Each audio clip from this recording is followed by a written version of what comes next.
మన నెహ్రూ తాత చేసిన గొప్ప పనుల్లో ఇంకొకటి ఏంటో తెలుసా? వక్ఫ్ బిల్లు. ఇప్పుడు ఇండియా పాకిస్తాన్ విడిపోయింది. పాకిస్తాన్ విడిపోయినప్పుడు ముస్లిమ్స్ అందరూ మాకు సపరేట్ కంట్రీ కావాలని పాకిస్తాన్కి వెళ్ళిపోయారు కదా.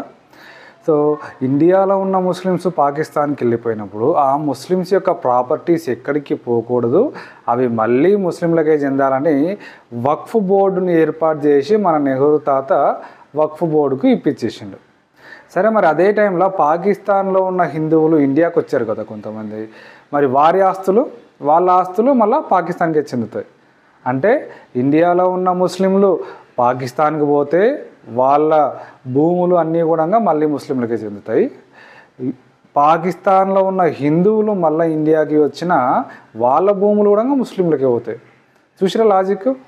సో ఇంత మంచి పనిని దేశంలో, ప్రపంచంలో అసలు ఇంకెవరు చేయరు మన నెహ్రూ తాత తప్పిస్తే.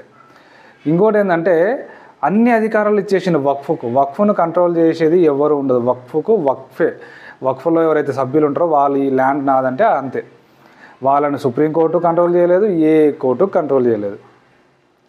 ఇంకోటి, మన నెహ్రూ తాత చేసిన పని సరిపోలే అని చెప్పి 2013లో వీళ్ళు కాంగ్రెస్ పార్టీ దిగిపోయేటప్పుడు ఒక చట్టం తీసుకొచ్చారు. సో వాళ్ళకి ఎక్కడ ఏ భూమి వాళ్ళది అని అనిపిస్తే, ఈ భూమి వక్ఫ్కు చెందింది అని అనిపిస్తే అది వాళ్ళు తీసేసుకోవచ్చు. వాళ్ళు ఎలాంటి ప్రూఫ్స్ అక్కర్లేదు. అంతకుముందు ఎవరి పేరు మీద ఉంది, అది మా పేరు మీద ఉందా అని ఆధారాలు చూపించాల్సిన అవసరం కూడా లేదు. ఈ సపోజ్ ఇప్పుడు ఇక్కడ ఒక ఇల్లు ఉంది, ఆ ఇల్లు వక్ఫ్ భూమి మీద అంటే ఇచ్చేయాల్సిందే.